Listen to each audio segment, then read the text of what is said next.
Hello, dear students. I hope you all are fine. Today I am going to cover the poem The Brook by Alfred Lord Tennyson, class 9th, Communicative English.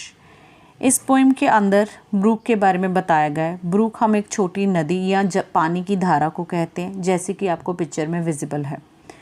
इस पूरी poem में Brooke अपनी journey बताती है कि वो कहाँ से शुरू हुई और फाइनल उसका डेस्टिनेशन क्या है, कहाँ जाके उसने बड़ी नदी में या बड़े ओशन में या एक ओशन में मिक्स हो जाना है।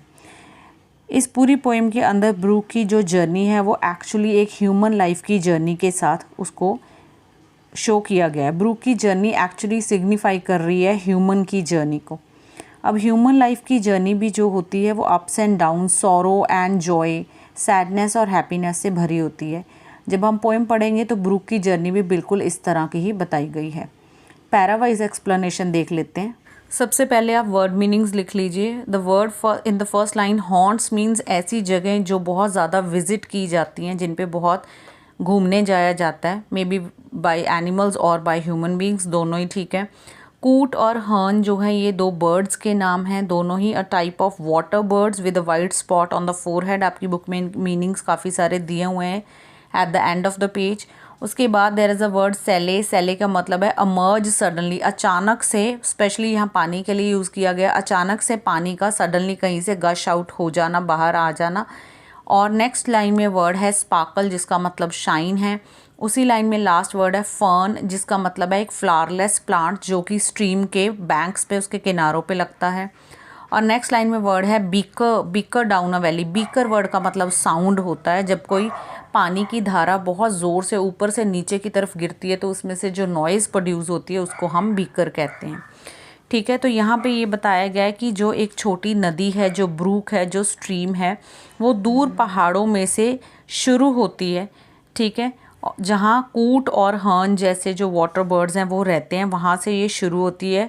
स्पेशली ऐसी जगह जो रेगुलरली विज़िट की जाती है कूट और हेरन जैसे बर्ड से। अब हेरन बर्ड का जो एक्चुअल स्पेलिंग्स है दैट इज़ HERON। ठीक है, वो आप गूगल पे लिखोगे तो जाके इस बर्ड के जो इमेजेस हैं वो आपको दिखाई देंगे वहाँ पे। अब कहते हैं ये जो वाटर बॉडी है ये रश करती है और टच करती है। रश करती आती है यानी पानी बहुत तेज़ी से पहाड़ों में से निकलता आता है और इसके बैंक्स पे, इसके किनारों पे जो प्लांट्स लगे हुए हैं, फर्न हैं, ठीक है, उनको ये पानी जो है वो टच करता है। इसके ऊपर सनलाइट जब रिफ्लेक्ट होती है तो स्पार्कल, तो उसमें से जो शाइन है वो इन प्लांट्स के ऊपर भी रिफ्लेक्ट होती है वो शाइन। ठीक है, and sparkle out among the fern. Fine. और जो ब्रूक है वो फ्लो करती हुई जब वैली की तरफ आती है, वैली हम बोलते हैं घाटी को, दो पहाड़ों के बीच में जो बहुत बड़ा प्लेन एरिया होता है जहाँ पूरा एक शहर बस जाता है, उसको हम वैली कहते हैं, हिंदी में हम उसे घाटी कहते हैं। तो पहाड़ों में से निकलती हुई जब ये स्ट्रीम उस घाटी के अंदर गिरती है तो ये बहुत ज़्यादा नॉइज़ प्रोड्यूस करती है, जिसको बीकर बोला गया है। ठीक है, to bicker down a valley मतलब वैली में गिरती है ये पानी की जो धारा है और बहुत ज़्यादा नॉइज़ को प्रोड्यूस करती है। फाइन। और नॉइज़ को प्रोड्यूस करते हुए अपनी डेस्टिनेशन की तरफ जाती है। अब इस पैराग्राफ को अगर हम ध्यान से देखें तो ये एक ह्यूमन बीइंग के यूथ पीरियड के साथ इसको हम रिलेट कर सकते हैं कि जब अपने यूथ में एक ह्यूमन होता है तो वो बहुत ज़्यादा फुल ऑफ एंथुजियाज़म होता है। जब उसका यूथ पीरियड स्टार्ट होता है उसके लाइफ में जो भी चैलेंजेस आते हैं वो उनको फेस करने के लिए रेडी होता है और जल्दी से अपने रास्ते पे आगे बढ़ता जाता है, क्योंकि उसमें एनर्जी लेवल उस टाइम बहुत ज़्यादा होता है, बिल्कुल जैसे ब्रूक में होता है जब वो माउंटेन्स में से निकल के वैली में आके गिरती है। Now let's see the next paragraph. Next paragraph में एक वर्ड है रिज। रिज की मैंने फोटोग्राफ लगा दी है और उसको दो लाइंस में रखा है जो कि टॉप पॉइंट है माउंटेन का, जिससे आपको पता चल जाए कि इसको हम रिज बोलते हैं। ठीक है, और एक इसमें वर्ड है थॉप्स। थॉप्स का मीनिंग आपकी बुक में दिया हुआ है। थॉप्स का मतलब होता है छोटे जो विलेजेस होते हैं, छोटे गांव, उसको थॉप्स बोला गया। अब यहाँ पे वो कह रहा है कि बाय 30 हिल्स आई हरी डाउन और slip between the ridges. First of all पूरी पोएम पर्सोनिफिकेशन है, क्योंकि इसमें जो स्ट्रीम है उसके लिए वर्ड आई ह्यूज़ किया गया है, जबकि स्ट्रीम एक नॉन लिविंग चीज़ है तो उसके लिए वर्ड इट यूज़ होना चाहिए, लेकिन यहाँ पे आई वर्ड यूज़ किया गया है। इट मीन्स हमने उसको एक ह्यूमन एट्रीब्यूट दिया है कि ह्यूमन की तरह ट्रीट किया इस पोएम के अंदर एल्फ्रेड लॉर्ड टेनिसन ने ब्रूक को, इसलिए पूरी ही पोएम पर्सोनिफिकेशन है। तो यहाँ पे वो कहता है कि आई बाय 30 हिल्स आई हरी डाउन। 30 हिल्स का मतलब ये नहीं है कि वो एग्जैक्टली 30 हिल्स क्रॉस करके जो ब्रूक है वो नीचे घाटी में जाती है। इसका मतलब है कि बहुत सारे पहाड़ क्रॉस करके, बहुत सारे रिजेस के ऊपर से स्लिप होते हुए, ठीक है, 20 टॉप्स लिखा है, 20 छोटे गांव। अब यहाँ अगेन 20 का मतलब एग्जैक्टली 20 नहीं है, इसका मतलब है बहुत सारे छोटे छोटे गांव क्रॉस करते हुए और बहुत सारे ब्रिजेस को क्रॉस करते हुए जो ब्रूक है, जो स्ट्रीम है, जो ये एक छोटी नदी है, ये वैली तक पहुंचती है। अब नेक्स्ट पैराग्राफ में वर्ड है ब्रिमिंग रिवर। ब्रिमिंग का मतलब होता है ओवरफ्लोइंग, पूरी ऊपर तक भरी हुई, जो बस छलकने ही वाली हो। जैसे कि एक गिलास में बहुत सारा पानी हो और गिरने ही वाला हो तो हम उसे कहते हैं ब्रिमिंग गिलास ऑफ वाटर। या फिर हम ब्रिमिंग वर्ड को ऐसे भी यूज़ कर सकते हैं, the person is brimming with knowledge, the person is brimming with confidence, ठीक है, ऊपर तक भरा हुआ जिसे हम कहते हैं, दैट इज़ ब्रिमिंग। फाइन। और इस पैरा में कोई ज़्यादा डिफ़िकल्ट वर्ड नहीं है, तो अब इसकी एक्सप्लेनेशन हम देख लेते हैं। इसमें वो कहते हैं कि जो ब्रूक है वो फिलिप के फार्म से पास होती हुई। अब यहाँ फिलिप कोई पर्टिकुलर पर्सन नहीं है, इट मीन्स किसी के भी फार्म्स में से पास होती हुई कहाँ पहुँचती है, एक नदी को जाके ज्वाइन कर लेती है। एक ब्रिमिंग नदी को, एक ओवरफ्लोइंग ऊपर तक भरी हुई नदी को जाके, ये जो छोटी स्ट्रीम है, ये जो छोटी नदी है, ये एक बड़ी नदी को जाके ज्वाइन कर लेती है, लोगों के फार्म्स में से होते हुए जाके पहले ये हिल्स क्रॉस करती है, रिजेस क्रॉस करती है, छोटे गांव क्रॉस करती है, ढेर सारे ब्रिजेस क्रॉस करती है, फिर फार्म्स क्रॉस करती है और फाइनली जाके एक ब्रिमिंग रिवर के साथ मिक्स होके इसकी अपनी खुद की आइडेंटिटी ख़त्म हो जाती है और ये एक रिवर बन जाती है। और लास्ट में उसने बोला फॉर मैन में कम and men may go but I go on for ever. Means कि दुनिया तो लोग आते रहेंगे, लोग जाते रहेंगे, लोगों के बर्थ होते रहेंगे, डेथ होती रहेगी, लेकिन जो एक नदी है, जो एक ये वाटर बॉडी है, ठीक है, ये इटर्नल है, ये कभी भी ख़त्म नहीं होगी। फाइन। हाँ जी, नेक्स्ट पैराग्राफ में जो वर्ड्स हैं, एक है चैटर। चैटर का मतलब क्या है? वैसे तो चैटर का मतलब बोलना होता है और बोलने की जो साउंड होती है उसको हम चैटर कहते हैं। Short quick high pitch sound जो है उसको हम चैटर कहते हैं। नेक्स्ट लाइन में शार्प्स एंड ट्रेबल्स, ये भी दोनों साउंड के लिए वर्ड यूज़ किए गए हैं। नेक्स्ट लाइन में देयर इज़ अ वर्ड एडेइंग, जो उसका आपकी बुक में मीनिंग दिया हुआ। एडेइंग का मतलब होता है पानी की गोल गोल स्पाइरल मूवमेंट जो होती है उसको हम एडेइंग बोलते हैं। स्पेशली जो ये स्पाइरल मूवमेंट होती है, अगर इसके अंदर कोई व्हीकल या कोई पर्सन चला जाता है तो ड्राउन हो जाता है, डूब जाता है वो पर्सन, ठीक है। और इसके बाद एक वर्ड है बैबल। बैबल का मतलब भी आपकी बुक में दिया हुआ है। बैबल का मतलब होता है कि जब हम किसी से बहुत खुशी से बात करते हैं, बहुत गेली मीन्स विद हैप्पीनेस किसी से बात करते हैं, तो बात करते वक्त जो साउंड आती है, the sound of that happiness, उसको बैबल बोला गया है। Let's see the meaning of this. हाँ जी, इस पैराग्राफ में एक वर्ड है रह गया था जो, वो है पेबल्स। पेबल्स का मतलब होता है छोटे पत्थर, छोटे छोटे जो स्टोन्स होते हैं उनको पेबल बोला गया। तो अब इन लाइंस में ये बोला गया है कि जो ब्रूक है वो बहुत सारे स्टोनी वेज में से, बहुत सारे पथरीले रास्तों में से जब होते हुए गुजरती है तो उसमें से शार्प और ट्रैबल्स साउंड आती हैं जो कि बड़ी म्यूज़िकल साउंड्स होती हैं, ठीक है।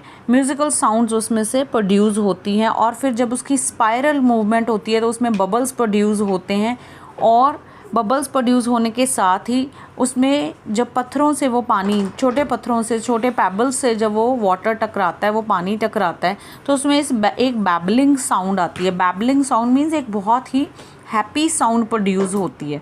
फाइन। अगर इन शॉर्ट हम इसे देखें तो ये कहा गया कि जब ब्रूक है वो रश डाउन करती है हिल्स से तो एक ट्रमेंडस नॉइस, एक बहुत ज़्यादा नॉइस आती है क्योंकि वो रास्ते में बहुत सारे स्टोन्स, बहुत सारे पेबल से टकराती है और उसके टकराने से म्यूज़िकल साउंड्स जो हैं वो प्रोड्यूस होती हैं। एंड बेटा in the next stanza there is a word fret. Fret का वैसे मतलब होता है अनहैप्पी होना या चिंतित होना, वरिड होना, एंशियस होना।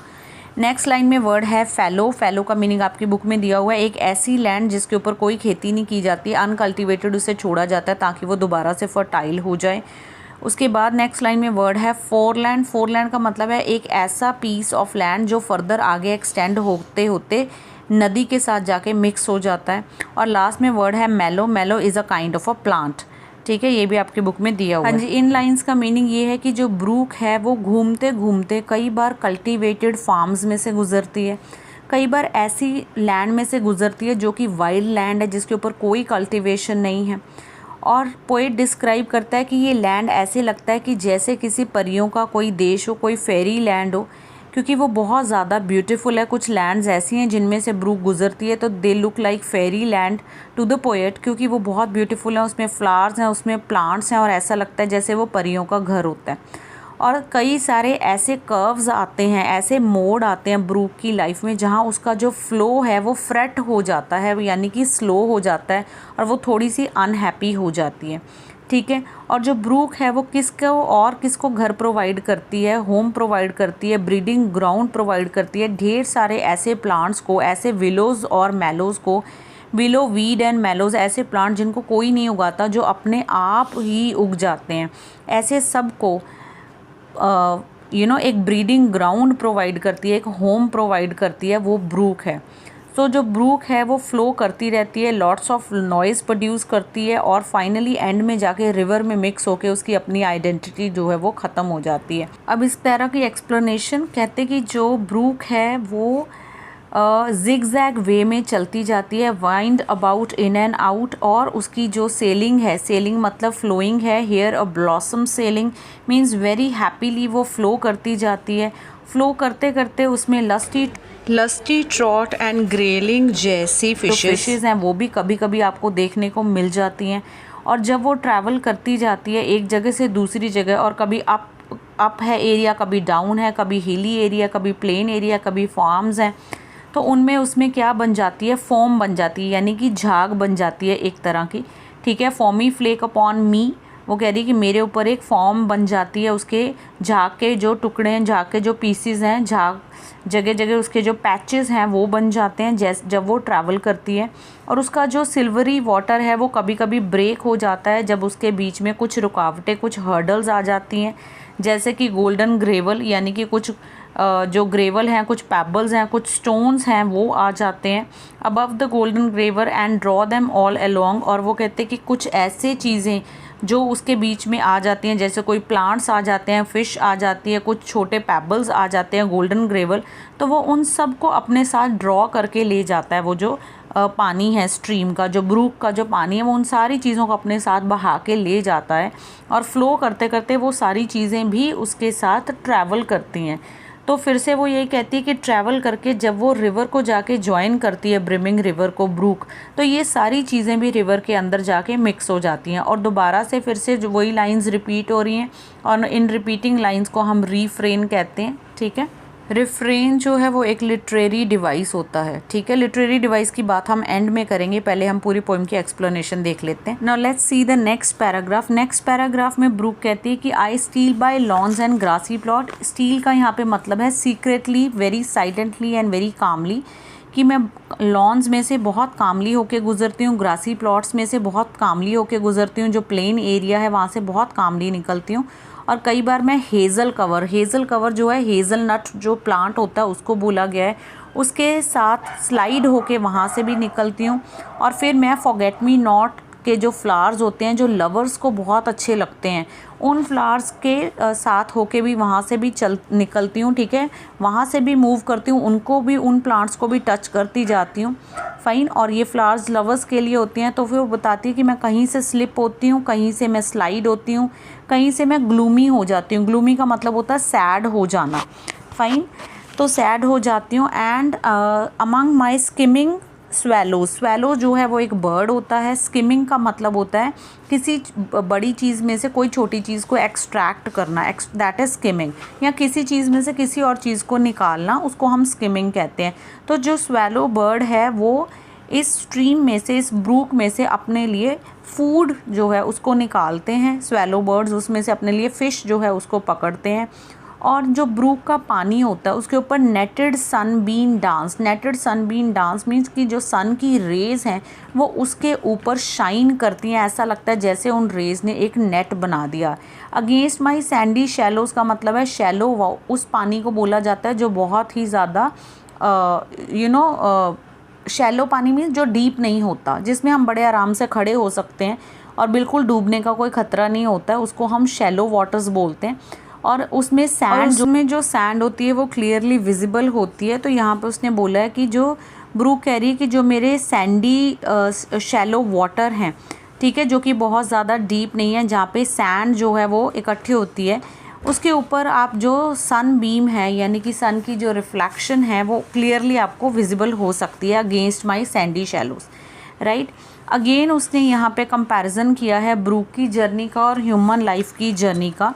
ह्यूमन भी अपनी लाइफ में बहुत सारी डिफ़िकल्टीज़ फेस करता है, जहाँ पे उसकी ह्यूमन की जो एक लाइफ की जो स्पीड होती है वो कम हो जाती है। इन अ सिमिलर वे ब्रूक की रास्ते में भी जब हर्डल्स आती हैं, जब कोई स्टोन्स आ जाते हैं, जब कोई पथरीले रास्ते आ जाते हैं, जब कोई वाइल्ड प्लांट्स आ जाते हैं, तो उसका भी जो स्पीड है वो थोड़ी कम हो जाती है। लास्ट पैराग्राफ पोएम का देख लेते हैं। लास्ट पैराग्राफ में ब्रूक कह रही है I murmur under moon and stars. It means अब वो रात की बात कर रही है, मून एंड स्टार्स की। रात के समय में जो ब्रूक होती है वो बहुत कामली और बहुत जेंटली, मर्मर होता है बहुत धीरे धीरे बोलना, तो बहुत ही जेंटली जो है वो फ्लो करती है इन ब्रैबली वाइल्डरनेस। ब्रैबली वाइल्डरनेस का मतलब है एक ऐसा एरिया जिसमें झाड़ियाँ, पेड़, शर्ब्स, हर्ब्स ये बहुत ज़्यादा डेंसली हो, जैसे कि एक फॉरेस्ट एरिया है वो हम बोल सकते हैं। तो उनमें से होती हुई वो रात को गुजरती है। आई लिंगर बाय माई शिंगली बाज।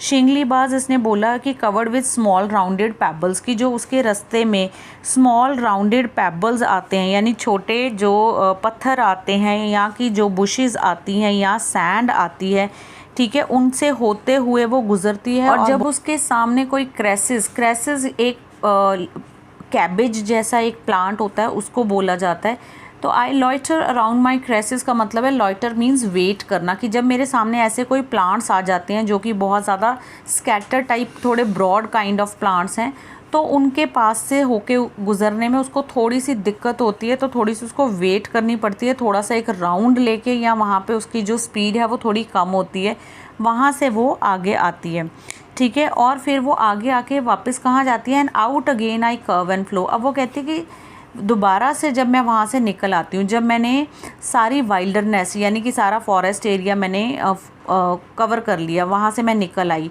शिंगली बार्स यानी सारा स्टोनी एरिया जो है, जो स्टोन्स हैं जो कि शाइन करते हैं, शिंगली बार्स, ठीक है, इसका भी मीनिंग आपकी बुक में दिया, वो सारा मैंने वहाँ से भी मैं होकर गुजर आई हूँ।